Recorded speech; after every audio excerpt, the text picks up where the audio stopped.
உலகை எழுப்பும் ஞாயிறு அங்கே குடியிருப்பான். அவன் ஆனை முகத்தனின் அடியவர் மனத்தில் ஒளியாய் வந்து கொலுவிருப்பான்.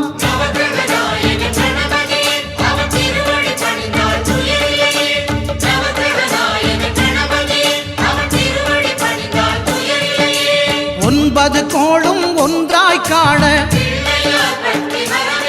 அங்கு கற்பகம் என்னும் கடவுளின் மெய்யில்